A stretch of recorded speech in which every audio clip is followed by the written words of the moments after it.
والسلام على رسوله المصطفى وعلى آله وصحبه ومن اهتدى. أشهد أن لا إله إلا الله وحده لا شريك له وأشهد أن سيدنا محمدا عبده ورسوله. اللهم صل وسلم على سيدنا محمد عبدك ونبيك ورسولك النبي الأمي وعلى آله وصحبه وسلم تسليما كثيرا. أما بعد، قال الله تعالى في كتابه الكريم: أعوذ بالله من الشيطان الرجيم. يا أيها الذين آمنوا اتقوا الله حق تقاته ولا تموتن إلا وأنتم مسلمون. وقال أيضا: يا أيها الناس اتقوا ربكم الذي خلقكم من نفس واحدة وخلق منها زوجها وبث منهما رجالا كثيرا ونساء. واتقوا الله الذي تساءلون به والأرحام إن الله كان عليكم رقيبا. Jemaah rahimakumullah, marilah kita panjatkan puji syukur kita kepada Allah Subhanahu wa taala yang telah melimpahkan nikmat yang tak terhingga. Semoga kita bisa menjalankan, menggunakan nikmat-nikmat yang Allah berikan kepada kita dengan ikhlas hanya karena Allah Ta'ala. Salawat dan salam tak lupa kita sanjungkan kepada junjungan kita Nabi Muhammad SAW. Semoga kita tetap istiqamah dalam mengikutinya, menjalankan sunnah-sunnahnya, dan semoga kita mendapat syafaatnya kelak. Jemaah rahimakumullah, marilah kita tingkatkan takwa kita pada Allah Subhanahu wa taala dengan terus melaksanakan perintah-perintah Allah dan berusaha terus meninggalkan larangan-larangan Allah Subhanahu wa taala. Jemaah rahimakumullah, tugas kita menjalankan kehidupan dunia ini adalah hanya beribadah, untuk beribadah kepada Allah Subhanahu wa taala. Ibadah yang kita jalankan selama ini tentu perlu kita jaga betul agar apa yang telah kita laksanakan, apa yang telah kita amalkan tidak gugur dosa-dosa. Karena ada beberapa hal yang bisa menggugurkan amalan kita, menggugurkan pahala kita. Bagaimana kita menghindari hal-hal ini agar supaya amal kita, ibadah kita kepada Allah Subhanahu wa taala betul-betul murni karena Allah dan mencatat sebagai pahala di sisi Allah Subhanahu wa taala. Kita perlu menjaga di antaranya dari amalan kita perlu jaga bagaimana kita tidak riya. Riya ini adalah bagaimana kita beramal tapi ingin dilihat, ingin dipandang orang. Jika itu yang terjadi, maka amalan kita kemudian sirna begitu saja. Bahkan Rasulullah SAW berpesan, "Inni akhafu ma akhafu alaikum asyirkul asghar." Saya paling takut pada kalian semua di hadapan para sahabat adalah syirik kecil. Fasa'alu, kemudian Rasulullah ditanya apa itu syirik kecil? Faqala adiyah. Kata Rasulullah, adiyah, amalan yang ingin dilihat orang lain. Jika sahabat saja ditakuti dengan hal ini, apalagi kita yang tidak hidup di hadapan Rasulullah SAW. Maka ulama berpesan, uktum min hasanatika kama taktum sayyiatika. Sembunyikanlah amalan-amalan baikmu, apalagi ingin dilihat, sebagaimana engkau menyembunyikan dosa-dosamu di hadapan orang lain. Bahkan mereka yang berbuat riya digambarkan mereka yang beramal, misalnya jihad di jalan Allah Subhanahu wa taala, digambarkan dalam satu riwayat, awwal man tusya'aru bihimun nar salas, mereka yang dimasukkan ke dalam api neraka itu ada 3 golongan. Ya, mereka tiga golongan itu adalah mereka-mereka yang beramal menjadi sanggahan agama kita. Yang pertama, orang yang berjihad di jalan Allah. Di dalam riwayat disebutkan bahwa mereka yang jihad di jalan Allah Subhanahu wa taala nanti akan dihadirkan di hadapan Allah Subhanahu wa taala. Kemudian Allah Subhanahu wa taala mengungkapkan bagaimana nikmat yang diberikan kepadanya. Kemudian dia mengakui nikmat Allah Subhanahu wa taala tersebut. Kemudian Allah Subhanahu wa taala mengatakan, "Fama amilta fiha," apa yang kau lakukan terhadap nikmat tersebut. Kemudian kata orang yang jihad di jalan Allah dan mati syahid ini mengatakan, qala qataltu, saya telah terbunuh, fika hatta ustashhidtu, saya terbunuh sampai syahid karena engkau ya Allah. Kemudian Allah Subhanahu wa taala mengatakan, kazibta, engkau telah berbohong. Engkau melakukan ini kata Allah Subhanahu wa taala agar engkau bisa dikatakan sebagai jari atau orang pemberani, pahlawan yang hebat. Faqad qila, dan engkau telah dapatkan itu. Kemudian dia dimasukkan ke api neraka. Yang kedua adalah alim wa qari al-Quran, orang yang berilmu. Ini juga adalah penyokong agama kita. Sama akan ditanyakan tentang nikmat yang Allah berikan kepadanya. Kemudian dia mengakui nikmat-nikmat Allah tersebut. Kemudian ditanyakan, fama amilta fiha, apa yang kau lakukan terhadap nikmat-nikmat tersebut. Kemudian dia mengatakan, ta'allamtu al-ilm, saya belajar ilmu, ya, belajar, wa 'allamtu, kemudian saya mengajarkan ilmu tersebut kembali, wa qara'tu fika al-Quran, dan saya baca Al-Quran ya Allah karena engkau. Kemudian kata Allah Subhanahu wa taala, kazibta, engkau telah berdusta karena engkau berbuat demikian agar supaya engkau dikatakan alim, orang yang berilmu, wa qari, orang yang bagus dalam baca Al-Quran. Kemudian faqad qila, dan engkau telah dapatkan itu.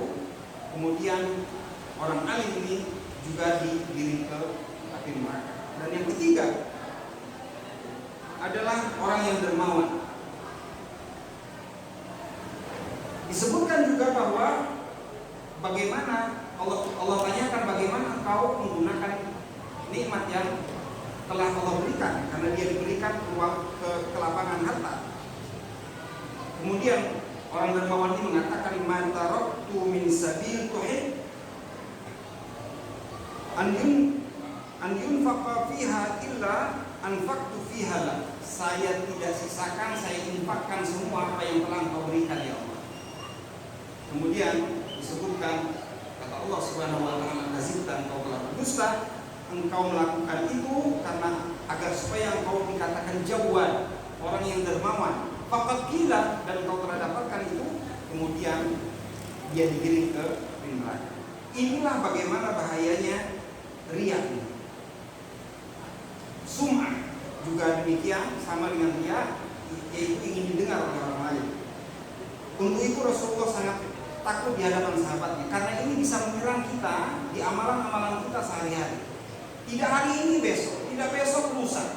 Maka kita sebagai hamba Allah tetap harus menjaga bagaimana kesucian amal kita ini kita ikhlaskan pada Allah Subhanahu wa taala apa yang kita amalkan. Di antaranya juga adalah ujub. Ini saudaranya dia, yaitu ijabul mar'i bi nafsihi, dia ujub, merasa bangga dengan dirinya sendiri. Maka disebutkan ulama membesar, la tufrihuka ta'ah, jangan ketaatan kepada Allah itu menyenangkan kamu, li annaha barazat minka, janganlah menyenangkan dirimu bahwa ketaatan kamu kepada Allah karena dirimu, karena usahamu saja, merasa punya andil dalam setiap amalan, merasa punya andil dirimu atas keberhasilan. Kita harus menanamkan bahwa sesungguhnya Allah lah yang memiliki andil dalam hati. Selanjutnya yang perlu kita jaga agar tidak sirna pahala amalan kita adalah bersumpah mendahului Allah Subhanahu wa taala. Seperti misalnya memastikan sesuatu yang gaib yang kita semua tidak tahu. Ungkapan kamu tidak akan masuk surga misalnya di hadapan kerabat kita, di hadapan teman kita, kamu pasti masuk neraka. Hal ini adalah hal yang gaib, kita tidak tahu apakah seorang itu masuk surga atau neraka. Disebutkan dalam satu riwayat Abu Daud dari Abu Hurairah radhiyallahu anhu berkata, "Sami'tu Rasulullah sallallahu alaihi wasallam yaqul," saya mendengar, kata Abu Hurairah, Rasulullah sallallahu alaihi wasallam bersabda, "Kana rajulani fi Bani Israil," ada dua orang pemuda dari Bani Israil, mutawakhiyain, mereka berdua berteman, bersaudara. Fakana ahaduhuma yuznib, salah satunya adalah orang yang berdosa. Wal akhar mujtahid fil ibadah, dan yang satunya lagi orang yang betul-betul bersungguh-sungguh dalam ibadah. Fakana la yazal mujtahid yara al akhar ala dhanbi, selalu orang yang kuat dalam ibadah ini melihat saudaranya ini, melihat temannya ini selalu dalam kemaksiatan. Fayaqulu aqsir, kemudian berkata orang yang kuat ibadah ini, berhentilah, sudahlah. Fawajadahu yawman ala zanbin faqala lahu aqsir, dapatkan lagi dia di hari yang lain, orang ini berbuat lagi dosa, kemudian dikatakan oleh orang yang kuat ibadah ini, berhentilah, sudahlah. Faqala khallini rabbi, kemudian orang yang berbuat dosa ini mengatakan, tidak usah kamu usilkan aku, ini adalah urusan aku dengan Tuhanku. Fayaku Abu Ista, kata orang yang berbuat dosa ini, Abu Ista, apakah engkau diutus oleh Allah Subhanahu wa taala ya raqiban, apakah engkau diutus untuk mengawasi saya oleh Allah Subhanahu wa taala? Faqala wallahi, kemudian dengan emosi orang yang kuat ibadah ini mengatakan, demi Allah, la yaghfirullahu laka, Allah tidak akan mengampunimu. Dia bersumpah karena Allah, mendahului takdir Allah. Au la yudkhiluka Allahul jannah, atau dengan kata-kata Allah tidak akan memasukkanmu ke dalam surga. Faqabadu arwahahuma, kemudian keduanya pun dicabut nyawanya. Fajtama'a inda rabbil alamin, kemudian dikumpulkan di hadapan Rabbul alamin, di hadapan Allah Subhanahu wa taala. Faqala li hadzal mujtahid, orang yang kuat ibadah ini kemudian dikatakan kepadanya, Allah Subhanahu wa taala berkata di hadapannya, akunta bi aliman au kunta alayya ma fi yadi qadiran, apakah engkau sudah betul-betul mengetahui ataukah engkau kuasa atas apa yang ada padaku, kata Allah Subhanahu wa taala. Wa qala lil muznib, dan Allah Subhanahu wa taala mengatakan kepada dia yang berbuat dosa, izhab fadkhulil jannah, engkau masuklah ke dalam surga, birahmati, dengan rahmatku, kata Allah Subhanahu wa taala. Qala lil akhar, kemudian Allah Subhanahu wa taala mengatakan kepada yang lain, yaitu kepada yang kuat ibadah ini, izhabu bihi ilan, bawa dia ke neraka. Sampai Abu Hurairah radhiyallahu anhu mengatakan, wallazi nafsi biyadihi, demi diriku yang berada pada tangannya, pada tangan Allah Subhanahu wa taala, la takallama bi kalimatin, orang ini berkata dengan kata-kata au baqat dunyahu akhiratahu, yang menghancurkan dunia dan akhirat, gara-gara satu kata di mana dia bersumpah karena kesal bahwa seseorang tidak akan masuk neraka, atau bahwa seseorang tidak akan masuk surga, atau seseorang akan masuk neraka, atau Allah tidak mengampuni dirinya. Ini yang perlu kita hindari. Masih banyak lagi, diantaranya lagi adalah alman. Alman itu adalah mengungkit-ungkit pemberian atau kebaikan. Kita sudah memberikan kepada orang lain, kemudian kita ungkit-ungkit, kita sindir-sindir, sehingga orang lain tersebut tersinggung dengan apa yang sudah kita berikan. Allah Subhanahu wa taala berfirman dalam surah Al-Baqarah ayat 264. A'udzubillahi minasyaitonir rajim. Ya ayyuhalladzina amanu, wahai orang yang beriman, la tubtilu shadaqatikum, jangan kau batalkan sedekah engkau sekalian, bil manni wal adza, dengan mengungkit-ungkit dan memberikan rasa sakit kepada mereka yang diberikan. Kemudian yang paling penting lagi adalah, yang perlu kita jaga adalah berbuat dosa ketika kita sendiri. Ini penting bagi kita karena ketika kita sendiri hanya Allah dan diri kita yang mengetahui. Rasulullah SAW pernah bersabda yang diriwayatkan oleh Ibnu Majah, la alamanna, saya betul-betul nanti akan mengetahui aqwaman, satu kaum min ummati, dari umatku, ya'tuna yaumal qiyamah bihasanat, datang di hari kiamat dengan kebaikan-kebaikan yang banyak. Amsal jibal tihamah bayda, seperti gunung Tihamah yang putih, banyak sekali amalan-amalannya.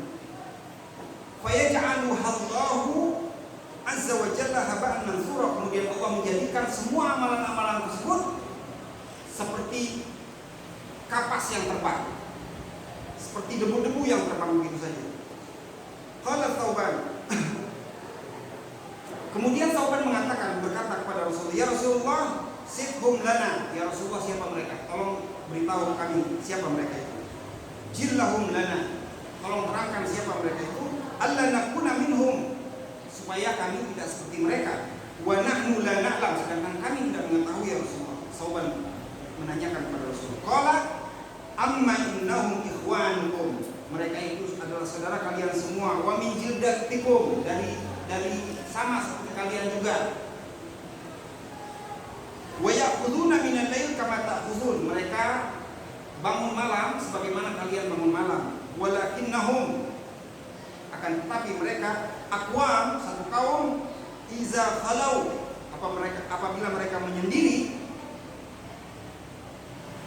mereka sendiri tanpa ada yang melihat, bimaharimillah intahakuha, dengan apa yang diharamkan oleh Allah Subhanahu wa taala mereka langgar.